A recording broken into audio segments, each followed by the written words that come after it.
So this is the last lesson on integers, other than the fact that you use integers every day for the rest of your life. 1, 2, 3, 4, -5, 0, all integers. What we've done is we've gone through all the basic operations: addition, subtraction, multiplication, division. We did order of operations. We did some powers. So 4 to the power of 2 is 4 times 4 is 16. Now what I did is I took a bunch of word problems, and these word problems actually reach back into lessons that you've already done. So there's some word problems from page 75, some word problems from page 30, some from addition, subtraction, some from multiplication, etc. So basically we're just going to take on some strategies for successfully solving word problems, and we're going to apply them and see how we do, step by step, and we always are going to write a final answer in a sentence. So, question 1 there on page 8 of your notebook says, before we do this, one strategy that we're going to use, we're going to box, and you can write this at the top of your page, we're going to box the question, and we're going to underline important information.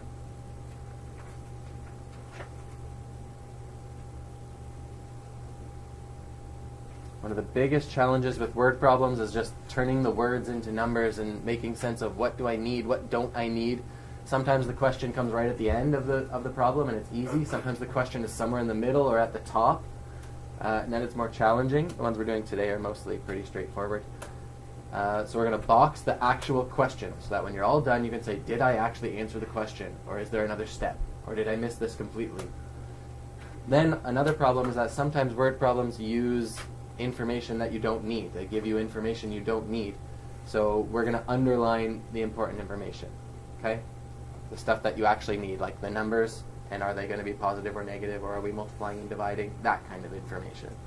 So let's read number 1 together, and then I'll give you a second to see if you can box the question and underline important information. We want to do as little information as possible when we're doing this part, when we're boxing and underlining.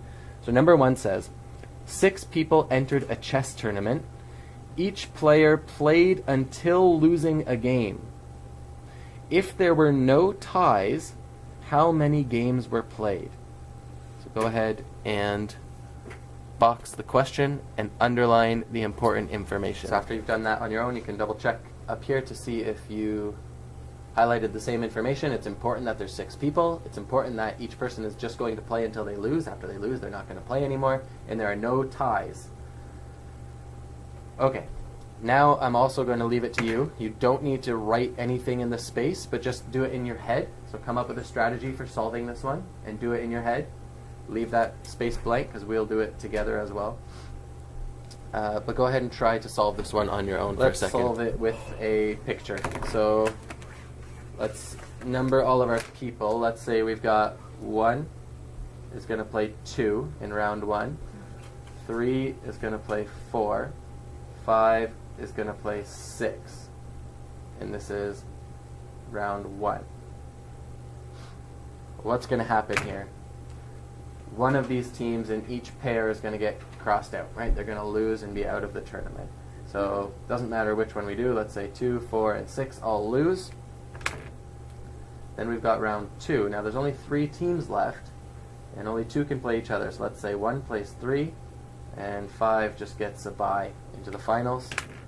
Either 1 or 3 is going to lose. Doesn't matter which one. And then we can go to round 3. There's still 2 teams left, so they have to play each other. One of them is going to lose, and turns out team 1 is our winner. 5 is our winner. Oh, 5 is your winner? Yeah. Okay. And let's count then how many games there were. So we've got 1, 2, 3, 4, 5. Final question, how many games were played? 5 games of chess were played. Now, if you need to show your work, you need to come up with some way of explaining how you knew how to do it. This is just one way of doing it. You could have explained with words. You could have said, okay, 6 teams after round 1, 3 will be eliminated. then 2 will play each other, 1 will be eliminated, then the last 2 will play each other, 1 will be eliminated. 5 games. But this is just an easy way to see it and draw it for our first time. This one's pretty easy. A lot of us could do it in our head. Let's look at the second one. Number 2, your goal is to box the question and underline important information. Naomi has a $145 overdraft. Now, to draft or to withdraw, to take out money, she's done that too much. She's gone over her limit. So she has a negative balance in her bank account of $145. So there's some vocabulary we need to know there too. Naomi has a $145 overdraft at the bank. She makes a $398 deposit. How much is in her account after she makes the deposit? So box and underline. And remember, you want to include as little information as possible. Just what exactly you need. So you should have highlighted how much money is in the account. That's the question. The important information is that there's a $145 overdraft, which we can convert to the value. Is that positive or negative? Negative 145. And a deposit, that means you're putting money in. So what's going to happen to our account there? Positive. It's going to be plus 398. So we can do this either way. We'll set it up the way that the question was set up. We're going to convert these words into algebra. We're starting with negative 145, and we're adding 398. If you get this on a test or something, you're definitely allowed, maybe not on the integers test, but typically you'd be allowed to just chuck this in your calculator, but make sure you have the correct sign. So to figure out which sign we're going to have, we're starting down here at 145. And we're moving to the right, almost 400. So we're going to be up here somewhere. The idea, remember our trick? Does anyone remember our trick for this situation? Yeah. Integer that has the higher number that's instead of 50. Yeah, that's the sign, so it's going to be a positive answer. How do we solve it, though? 98 minus 1. Yeah, we're going to convert this into a subtraction. We're going to start with the larger number. I'll get to you in 1 second. And subtract the smaller number. 8 minus 5 is 3. 9 minus 4 is 5. 3 minus 1 is 2. And it's going to be positive. So Naomi has $253 in her account.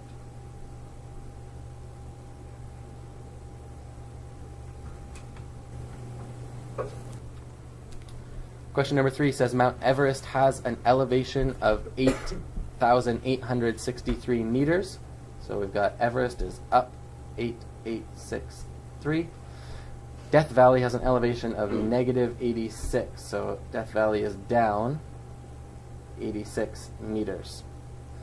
What is the difference in these elevations? What does the word difference tell us that we're doing? Subtract. We're subtracting, right? So right away we know we're subtracting. So we're finding the difference. So we're just going to take one of our numbers and we're going to subtract our next number. Now our next number is negative 86 because Death Valley is below sea level. So what does this convert into? It's addition, right? So we can set it up as an addition problem. We've got 3 plus 6 is 9. 6 plus 8 is 14. So the difference between these guys, the height of Mount Everest and the depth of Death Valley, 8,949 meters. And we finish it off with a sentence. The difference, and if you're getting real particular, you can use the words Mount Everest and Death Valley. I'm not going to. The difference in elevation is 8,949 meters. And on something like this, another strategy for problem solving, if you're not sure what's going on, draw a picture. So here you've got Mount Everest. Okay? And let's say here you have sea level. Okay? Here's the sea. Whatever, doesn't matter. Really like We'll erase that one. The difference from here to here is 86 meters.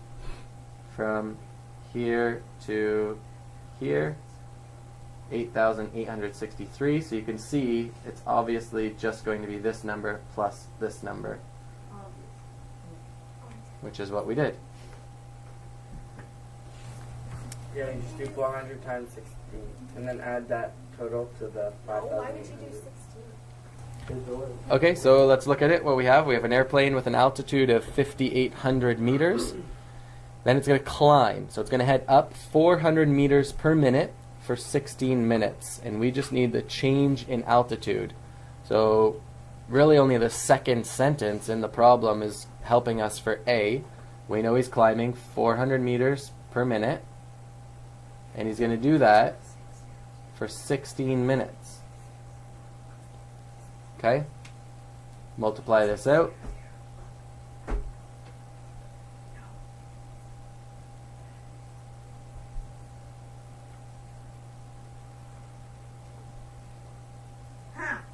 I got it right. Yeah, that's Okay? I Another way to do this, just in your head, would be 4 times 16 is 64, and then add 2 zeros. Or multiply by 100.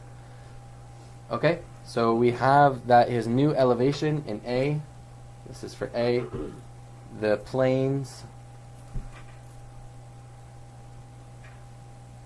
new elevation is 6,400 meters. Wait, is that its new out? Don't you have to add that to? Oh, sorry. That's the change. Yep, sorry, my mistake. I answered. It is A, but it's not the new elevation. The plane's Change in Add it. altitude. change in altitude. The plane's change in altitude is 6,400 meters. Then B, we just need to take his change in altitude and add it to his original altitude in order to get the final altitude. So we've got 5,800 as where he was hovering before. We're going to add it to 6,400.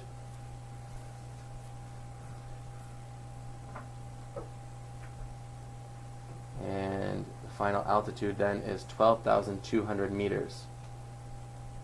And we add a sentence to finish it off. The final altitude is 12,200 meters. So how do we find the average of something? you add up all of them and divide by how many. Nice. So we add them all up and then divide. So if you need to make a note of that, you can. Average. You're not. Yes, I am. You're exactly Find Math I'm not. Oh, okay. You have a lower The higher IQ level. sum You can do it in your head, right? of all heights, Yeah, You had a big high IQ. then I'm not smart. divide by number of students. And that works in any case for averages. If you're finding the average weight of 10 oranges, you add up the weight of all the oranges and divide by 10. If it's 8 oranges, you add up the weight of the oranges and divide by 8. So there it is. Let's go ahead and everybody can try to solve that. You can copy down and do the sum. So you can add all those numbers up. We're working with, 174, 175, 1,001, 167, 1,300. Jacob, can you read them for us? I can't even see them. 163 is next. One- 166. 166. 164, 167. Oh, yeah. You did He it. just Yeah. used the calculator. 160 Divide and by 167. Not smart, are you? 167. Yeah, totally. Yeah, it's all phony. Okay, try to do it without your calculator, folks. Try to do it without your calculator. I did not do it. Too much work. You took it. You started. I did not do it with my Okay, calculator. this. You can find groups of numbers in here. So here's a group of 10, here's a group of 10. Okay, so you've got 20, 29, plus 7 is 36. Here's a group of 10. You've got 10, here's a group of 13, that's 23. Plus 12 is 35. Plus another 12 is 47. Plus 6 is the 3. How I would do this is I would say, okay, I have 6s. 1, 2, 3, 4, 5, 6 6s. So that's 36 right there. 46 plus 10 and then Plus 36, yeah, 46, and then 53. 5, 6, 7, 8, 9, 10, 11, 12, 13. 1,326. Now, to find the average, what do we still need to do? Divide that by how many the number. how many students are in the class? How many students are we? 8. 8. So we're trying to do that again without a calculator. Well, you see, Do we have to? It's good for you. 8. So 8 goes into 13 once. No, I forget what I did. The average is 167. Nice. Well, we said Matt. Oh, 8 goes into Yeah. 53 Yeah. 6 You want to do times. that first? Oh, to yell yeah, the sure. answer. What's the answer? 167. 11. Oh, we got an exact number. Oh, that's Right? great. That's Yeah. awesome. I love when that happens. It's just so satisfying. Not really. Wow. Math is never satisfied. I love Hey. it. Maddie and Ronnie are the average height. The average height of the students No, you're in our class is 167 centimeters, or 1.67 meters. Only 7 centimeters. So there's your example to go by. Your next task is to B, find the average height of the girls, and C, find the average height of the boys using the exact same strategy that we just used.